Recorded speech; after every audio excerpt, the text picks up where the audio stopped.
The great hall of the Galactic Conclave was silent. Over 400 species had gathered in this massive chamber carved from a dead moon. Their representatives sat in floating platforms arranged in a spiral that rose toward a ceiling made of pure starlight. For 10,000 years, this had been the center of galactic law. Today, it would become the place where humanity learned its fate. Admiral Jake Holloway stood alone on the central platform.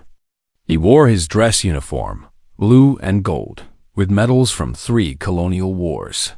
His gray hair was cut short, and his face showed no fear. Behind him, through the transparent walls, he could see Earth's diplomatic fleet waiting in orbit. 12 ships. They had come with hope. Now that hope was dying. The lead arbiter was a creature called Velthos. His species had ruled the galaxy before most others had learned to make fire. He was old beyond human understanding, his body a collection of crystalline structures that pulsed with cold light. When he spoke, his voice filled the chamber without echo. "The ruling council has reached its decision," Velthos announced. "The species known as humanity is found guilty of aggressive evolutionary potential. They are hereby exiled from galactic civilization. All contact is forbidden. All trade is ended. They will be contained within their current territory until such time as they no longer pose a threat." Jake felt the words hit him like physical blows. Guilty, exiled, contained. He had expected prejudice. He had prepared for restrictions. But this was something else entirely. This was a death sentence wrapped in legal language. "May I speak?" Jake asked. His voice was calm. Velthos waved a limb in permission. "We've done nothing wrong," Jake said. "We've started no wars. We have broken no laws. We have been members of this conclave for only 20 years. What crime have we committed?" A representative from the Velth Imperium answered. She was tall and thin, with skin like burnished copper. "Your crime is what you are, human. In 200 years, you went from primitive flight to faster-than-light travel. Your population doubles every century. You survive wounds that would kill any other species. You adapt to environments that should be lethal. You are not like us. You are something else. Something dangerous." "We cannot be punished for surviving," Jake replied. "You are not being punished," Velthos said. "You are being contained. There is a difference. The galaxy must be protected from species that grow too fast, spread too far, and change too quickly. You will be given your current worlds. You will be allowed to live, but you will not be allowed to threaten the balance of civilization." Jake looked around the chamber. He saw fear in countless alien eyes. Fear of humanity. Fear of what they might become. He understood then that no argument would change their minds. They had already decided. Perhaps they had decided before humanity ever reached the stars. "How will this containment work?" he asked. "A barrier will be constructed around your space," Velthos explained. "Automated weapons platforms. Sensor arrays. Any ship attempting to leave will be destroyed. Any signal attempting to escape will be blocked. You will be alone, human. Completely and forever alone." The vote was a formality. 409 species voted in favor of exile. 3 abstained. None voted against. Jake was escorted back to his ship under guard. As he walked through the station corridors, he passed dozens of aliens who had once been friendly. Now they looked away. Now they pretended not to see him. Humanity had become a disease, and no one wanted to catch it. Captain Megan Torres was waiting for him on the bridge of the flagship. She was younger than Jake, with dark hair tied back and eyes that missed nothing. Commander Ryan Brooks stood beside her, his fists clenched at his sides. "How bad?" Megan asked. "Total exile," Jake answered. "They are building a wall around us. We have maybe 6 months before it activates." Ryan slammed his hand against a console. We should fight. We have 12 ships. We could take this station before they even respond. And then what? Jake asked quietly. Fight 12,000 ships? 100,000? They have the numbers, Commander. They have the technology. If we fight now, we die. All of us. Everyone on Earth. Everyone on every colony. They will wipe us out and call it self-defense. Megan was silent for a long moment. Then she turned to the viewport. Outside, the stars burned cold and distant. Then, we don't fight now, she said. We go home. We prepare. And when the time is right, we show them exactly what humanity can do. The journey back to Earth took 3 weeks. By the time they arrived, the news had already spread. The world was in chaos. Riots in the streets. Governments falling. People screaming at the sky, demanding answers that no one could give. President Nathan Cole addressed the planet from the ruins of the old United Nations building. He was a tall man with a worn face and tired eyes. But his voice was steady, and his words carried weight. They have exiled us, he said. They have called us dangerous. They have decided to lock us away and forget we exist. But they have made a mistake. They have given us something precious. They have given us time. Behind him stood General Lisa Grant, commander of Earth's military forces. Beside her was Dr. Kevin Park, the chief science advisor. They had already begun making plans. We will not waste this time, Nathan continued. We will not collapse into despair. We will not turn on each other. We are humanity. We have survived ice ages and plagues. We have survived wars and disasters. We have clawed our way from caves to the stars. And we will survive this. In orbit, Megan Torres watched the broadcast from her ship. The barrier construction had already begun. She could see the first weapons platforms being assembled at the edge of human space. In 6 months, the cage would be complete. She opened a private channel to Admiral Holloway. What are your orders, sir? Jake's voice came back, old and tired, but still strong. We have 6 months of freedom left. Use them wisely. Send scouts to every corner of our territory. Map everything. Find every resource. Every secret. Every advantage. When that barrier closes, we need to be ready. Ready for what? Jake paused. Then he answered with a single word that would define humanity's future. Everything. The exile had begun. The galaxy believed it had solved the human problem. They believed they had caged a beast before it could grow too strong. They celebrated their wisdom and returned to their comfortable lives. They had no idea what they had done. They had taken a species born from struggle and given it the greatest challenge of its existence. They had united humanity against a common enemy. They had created something that would shake the foundations of civilization itself. And in 60 years, they would learn the price of their fear. 60 years passed behind the barrier. The galaxy moved on. New wars were fought and forgotten. New species rose and fell. The conclave continued its ancient rituals, and the ruling council maintained its grip on power. Sometimes, at diplomatic gatherings, someone would mention the humans. They would shake their heads and wonder if the strange creatures had survived. Most assumed they had destroyed themselves. Humans were violent, after all, primitive. Without the guidance of older species, they would surely have collapsed into chaos. The patrol ships that guarded the barrier reported nothing. No escape attempts. No distress signals. No signs of life at all. The barrier had worked perfectly. Humanity had been erased from the galactic story. Inside the cage, the truth was very different. Dr. Amy Reeves stood in her laboratory on Mars and watched the prototype engine come to life. She was 73 years old, but she looked 50 thanks to the new medical treatments. Her white coat was stained with grease, and her gray hair was tied in a messy bun. She had spent 40 years on this project. 40 years of failure and frustration.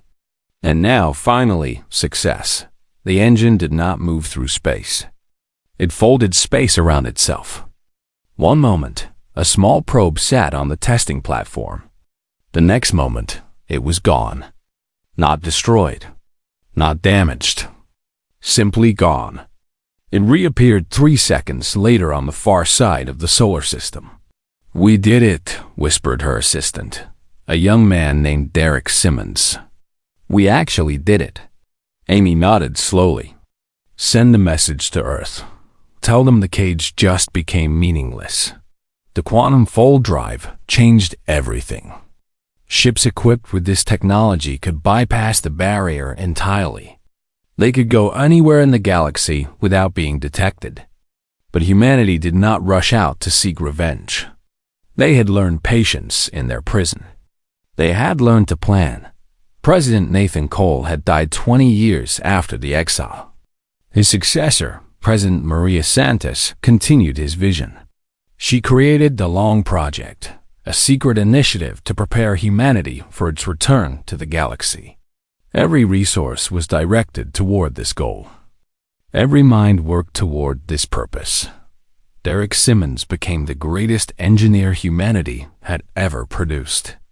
His nanoforges could build anything from raw atoms. Ships, weapons, cities, entire space stations could be constructed in days instead of years. He covered asteroids with factories that worked without rest. He built a fleet in secret, hidden in the dark spaces between stars. Dr. Sophia Martinez unlocked the secrets of human biology. She discovered that human cells had an unusual ability to repair themselves. With the right treatments, this ability could be enhanced dramatically. Wounds healed in hours. Diseases were eliminated. Aging slowed to a crawl. Humans who received her treatments could live for 500 years or more. They became something new, something stronger. But the greatest discovery came from Captain Tyler Vance. Tyler was an explorer. While others built and researched, he mapped the edges of human space. He led a small crew in a prototype fold drive ship, jumping from system to system, looking for anything useful. He found abandoned mines and forgotten colonies. He found resources that would fuel the human expansion for centuries. And then, at the very edge of the barrier, he found something else. The gateway was ancient. It floated in empty space, a ring of dark metal 10 kilometers across. Its surface was covered in symbols that no human had ever seen.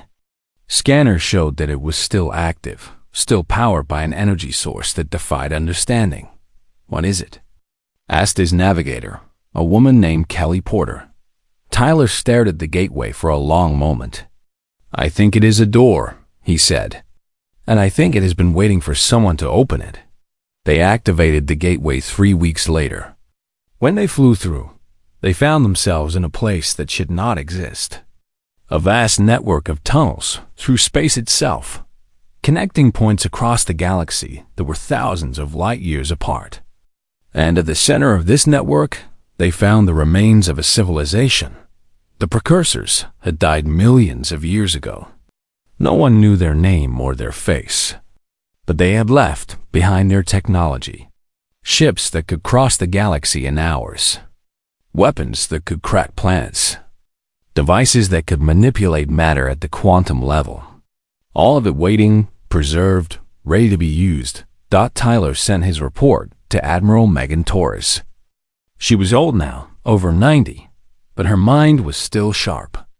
She read his findings 3 times before she believed them. "Does anyone else know about this?"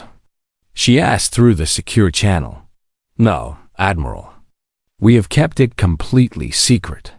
Megan was silent for a long time.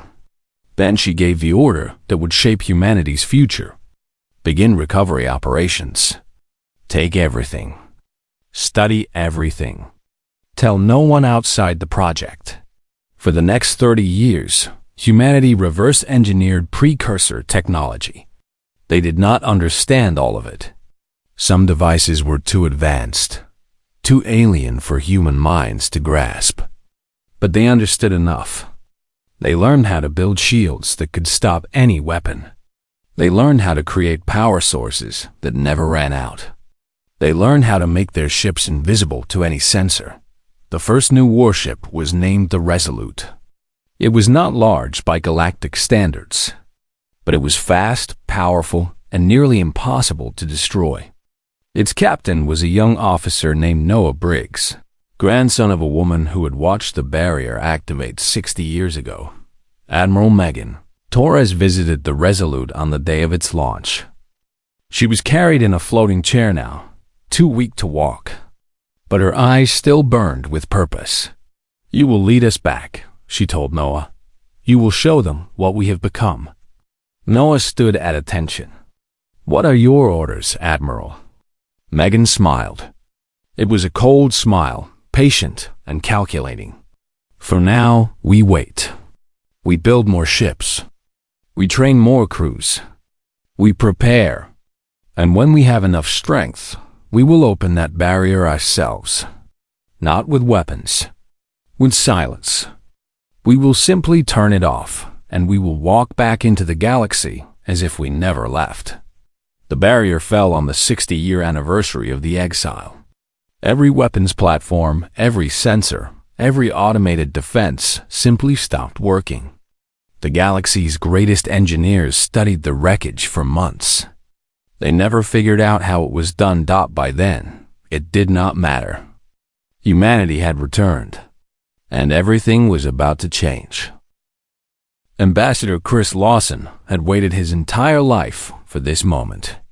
He was born 5 years after the exile, raised on stories of galactic betrayal. His mother had been a translator at the original trial. She had watched the conclave vote to cage humanity. She had carried that anger until the day she died. Chris had inherited that anger, but he had also learned to control it. Anger was useful, but patience was power. He stood in his quarters aboard the Resolute and looked at himself in the mirror. His suit was simple but elegant. His gray hair was neatly combed. His face showed nothing. He had practiced this expression for 30 years. The aliens would see a diplomat, calm and reasonable. They would not see the fire burning beneath. Captain Noah Briggs knocked on his door. "Ambassador, we are approaching the conclave station." Chris nodded. "Any response to our arrival?" "Panic, mostly. They have scrambled every ship in the sector. About 300 warships are forming a defensive line between us and the station." Chris allowed himself a small smile. 300. How flattering.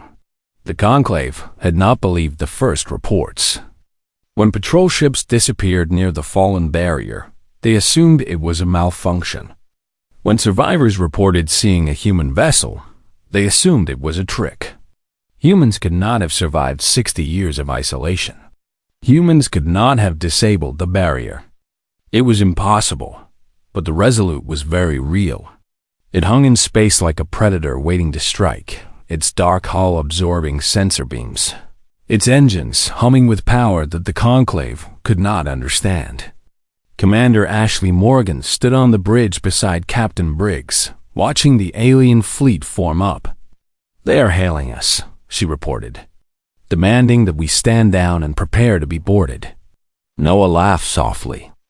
"Tell them that Ambassador Lawson requests permission to address the Grand Assembly.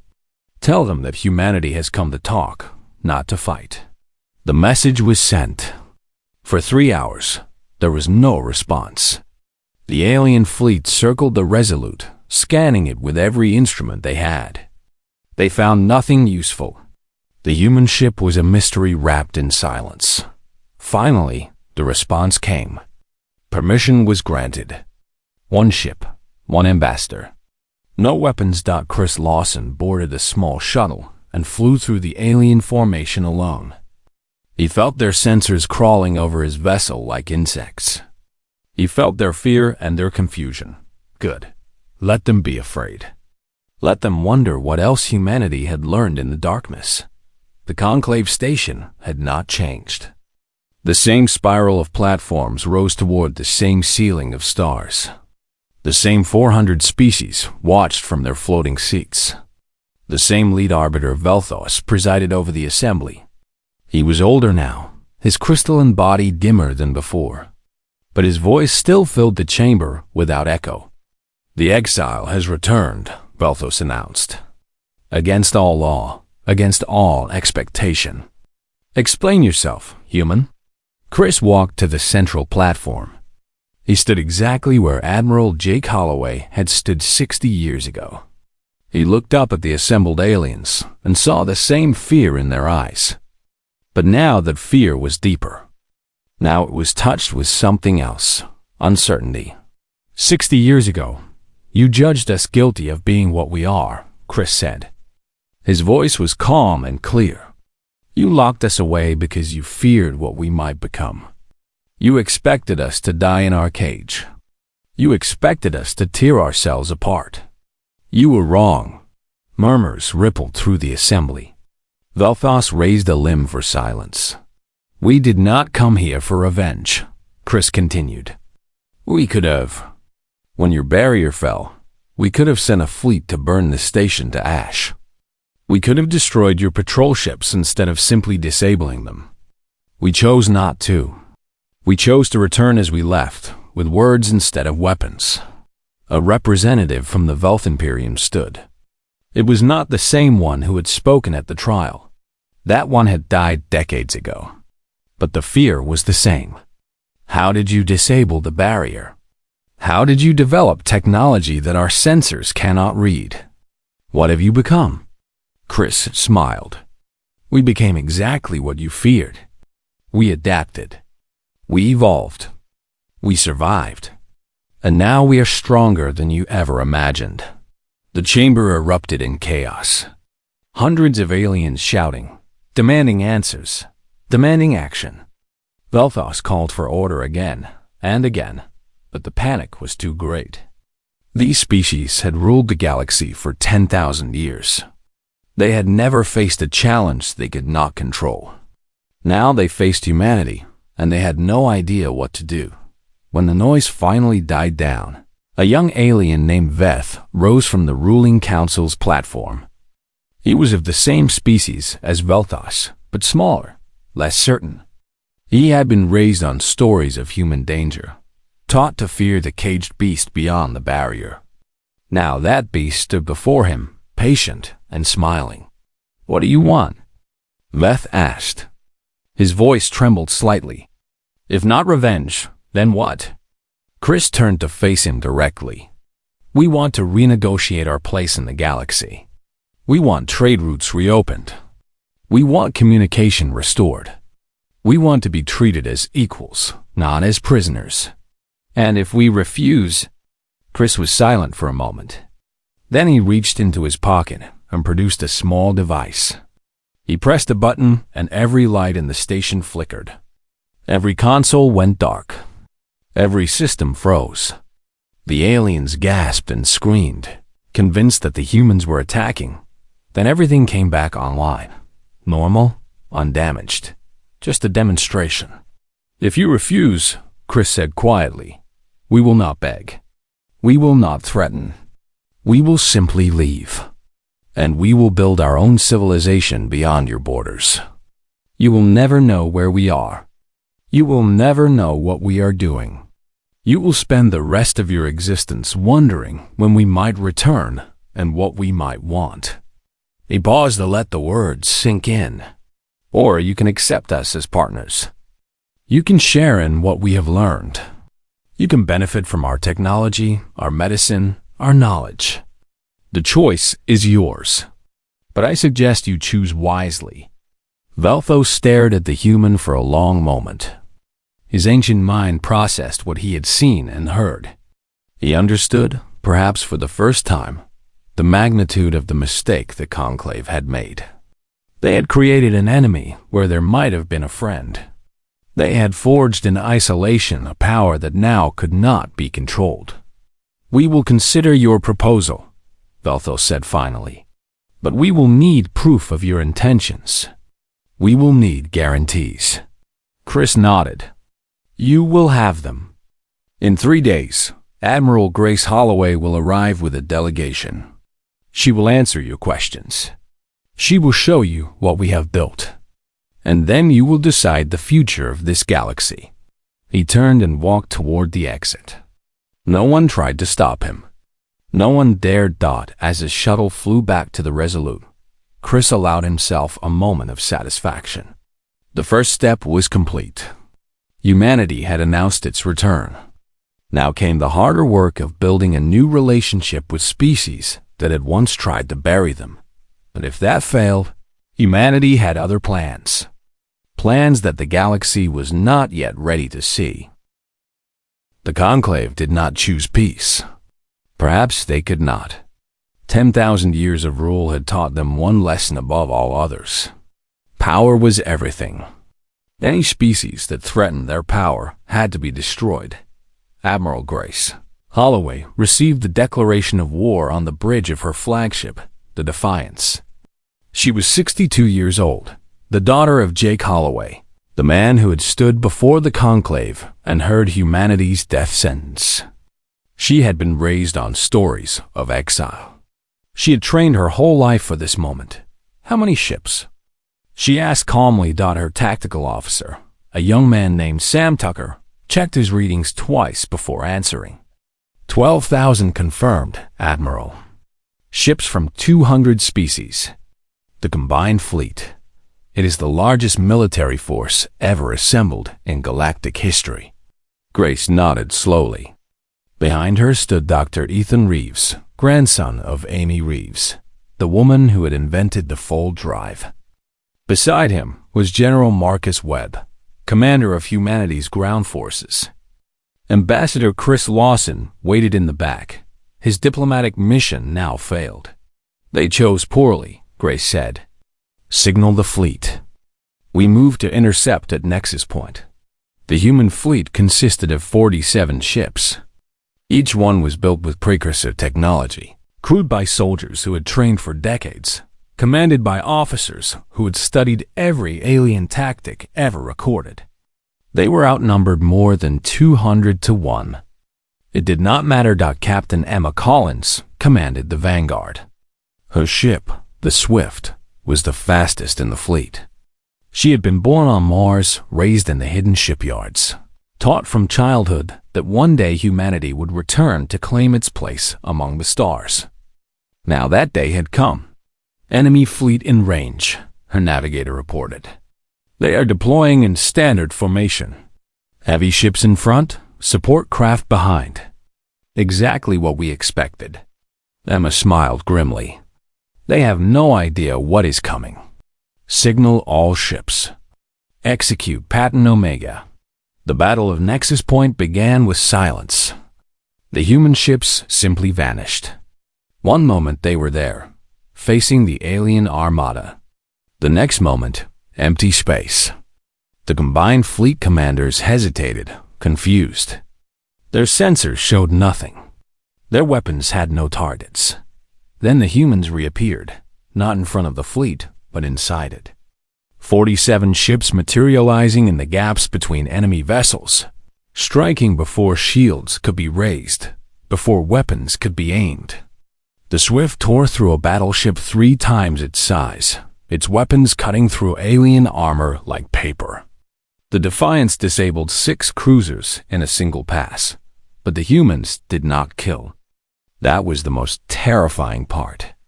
Their weapons were precise beyond anything the galaxy had seen. They targeted engines, weapon systems, communications arrays. They left the crews alive, trapped in powerless hulks drifting in the void. The battle lasted 11 minutes. When it ended, 12,000 alien ships floated dead in space. Not one had been destroyed. Not one crew had been killed. The human fleet had not lost a single vessel. Admiral Grace Holloway broadcast her message to the galaxy. Every station, every planet, every ship received her words. We have taken nothing. We have killed no one. We could have. Remember that. The silence that followed was deafening. Across the galaxy, Species that had voted for humanity's exile watched the recordings of the battle in horror. They saw their greatest fleet reduced to scrap metal in less time than it took to eat a meal. They saw human ships moving in ways that defied physics, striking with weapons that could not be stopped. And they saw mercy. That was what terrified them most. Humanity had chosen not to kill. That meant they were not animals driven by rage. They were calculating, patient, and utterly in control. An enemy that could be reasoned with was dangerous enough. An enemy that showed restraint was something else entirely. On the conclave station, the ruling council met in emergency session. Velthos was too old to lead now. His crystalline body was failing, his light fading. The young one, Veth, spoke for the council. "We cannot fight them," Veth said bluntly. "Every analysis reaches the same conclusion. Their technology is centuries ahead of ours. Their tactics are unlike anything we have ever seen. If they wanted to destroy us, we would already be dead." An elder from the Velth Imperium protested. "We cannot simply surrender. We are the rulers of this galaxy. We have maintained order for 10,000 years. And now that order has ended," Veth replied. "The humans have made that clear. We can accept the new reality, or we can die refusing it. There is no other choice." In the days that followed, intelligence reports flooded in from every sector. Human scouts were seen in places no one had expected. Trade routes beyond the known galaxy. Colonies on worlds that were not on any map. Hundreds of systems, billions of humans, spread across distances that should have been impossible to traverse. Humanity had not spent 60 years hiding. They had spent 60 years expanding. Using the precursor gateways, they had claimed territories that the Conclave had never explored. They had built an empire in secret, beyond the reach of their captors. Dr. Ethan Reeves explained it to Ambassador Veth during a private meeting on neutral ground. "You locked us in a cage," he said, "but you did not realize that the cage had a back door. The precursors left their gateways scattered throughout the galaxy. We found one. We used it. And now we are everywhere." Veth struggled to understand. "But how did you advance so quickly? Your technology was primitive when you were exiled." Ethan smiled. "You saw our adaptability as a threat. You were right. But you made one mistake. You assumed we would adapt toward destruction. You thought we would become monsters. Instead, we adapted toward survival. We became builders, scientists, explorers. We took every challenge you threw at us and turned it into an opportunity." "And what do you want now?" Veth asked. "What is the price of peace?" "We want what we have always wanted," Ethan replied. "A place in the galaxy. Trade, communication, cooperation. We are not interested in ruling over other species. We have our own territories, our own civilization. But we will not be caged again, and we will not be ignored." Veth returned to the Conclave with a proposal. It was not popular. Many species resisted the idea of treating humans as equals. They remembered the exile, the fear, the certainty that humanity would destroy them all. But they also remembered the Battle of Nexus Point. They remembered 12,000 ships, disabled but not destroyed. They remembered humanity's choice. In the end, fear won. Not fear of war, but fear of what humanity might become if pushed too far. The Conclave agreed to negotiations. Real negotiations between equals. Admiral Grace Holloway watched the announcement from the bridge of the Defiance. Her father had stood before this body and been condemned.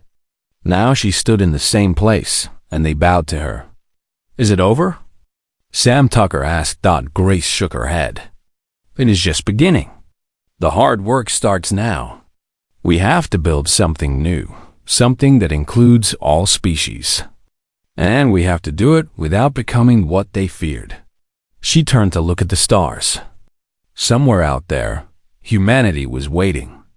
Billions of people, watching to see what their leaders would do next. We showed them our strength, Grace said quietly. Now we have to show them our wisdom.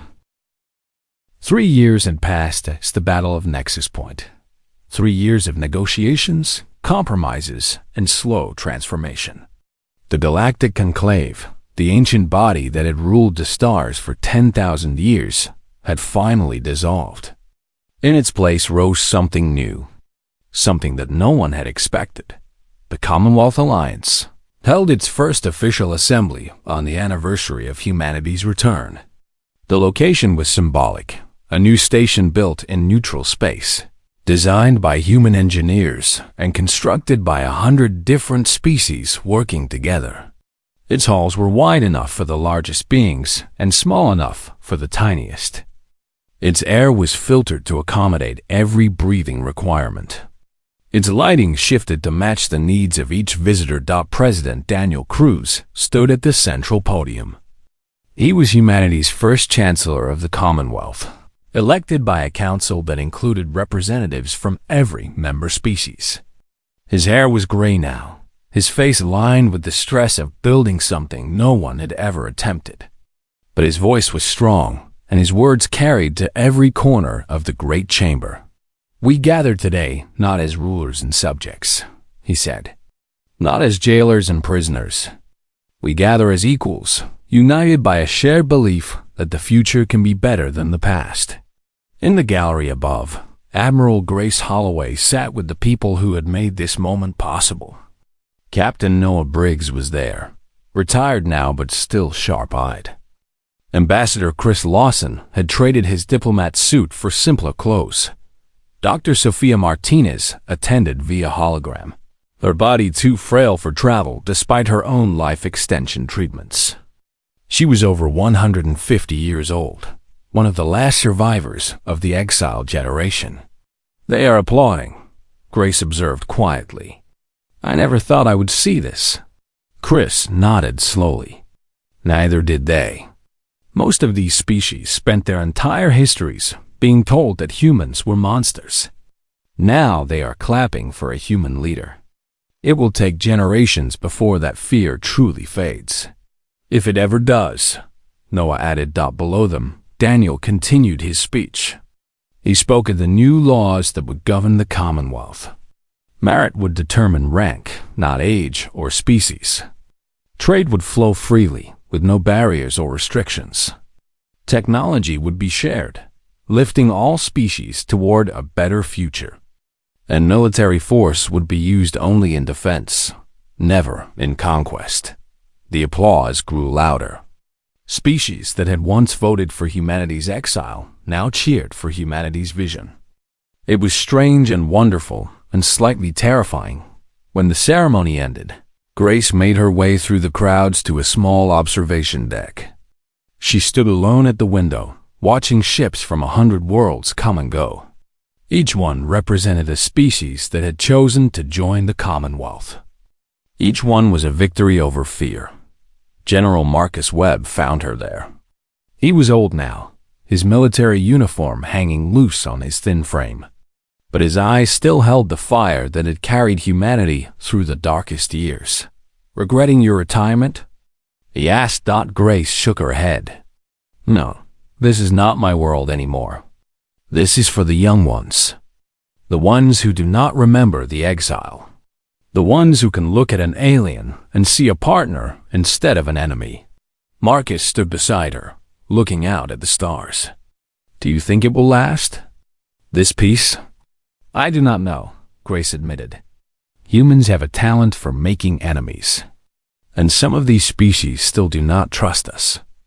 There will be challenges. There will be setbacks. But I think we have a chance. A real chance to build something that outlasts all of us. In the months that followed, the Commonwealth expanded. Species that had remained neutral during the conflict joined one by one. Even some members of the old ruling council applied for membership. Veth, the young arbiter who had spoken against war, became a close ally of the human leadership.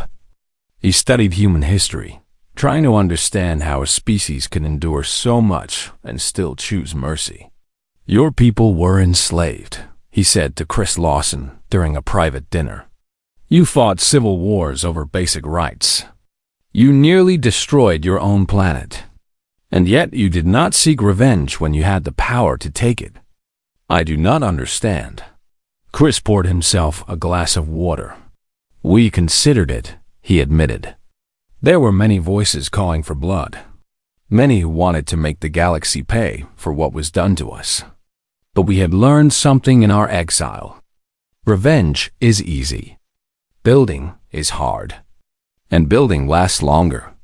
Veth considered this. "Your species is strange," he said finally. "Terrifying and strange." Chris smiled. "I will take that as a compliment." Across the galaxy, humanity's influence spread not through weapons, but through example. Human doctors shared their medical advances, allowing other species to extend their lifespans and cure diseases that had plagued them for centuries. Human engineers helped build infrastructure on worlds that had never known modern technology. Human artists created works that crossed cultural boundaries, speaking to emotions that all sentient beings shared, and human soldiers, now serving as Commonwealth peacekeepers, protected the weak from the strong. They intervened in conflicts that would have been ignored by the old conclave. They brought food to starving populations and medicine to dying children. They became something the galaxy had never seen before, a military force that fought for others, instead of itself. But everyone knew the truth behind the kindness. In the vaults beneath New Washington, Earth's new capital city, the precursor weapons remained sealed. The fleet that could end civilizations still orbited in silent readiness. Humanity had chosen peace, but it had not forgotten how to make war. General Marcus Webb visited the memorial built on the ruins of the original United Nations building. The old structure had been destroyed during the chaos following the exile. Now a simple stone monument stood in its place, inscribed with the names of every human who had died in those dark years. At the top of the monument, carved in letters that would last for millennia, was a single phrase. The words had been chosen by Admiral Jake Holloway himself, spoken in his final moments before death claimed him. "They cast us into darkness. We returned carrying fire." Marcus read the words for the 1,000th time. He had been young when the exile began. He had grown old fighting for humanity's survival. And now, at the end of his life, he had seen something he never expected to see. Peace. A young woman approached him. She wore the uniform of the Commonwealth Navy, a blend of human and alien design. Her name was Rachel, and she was his granddaughter.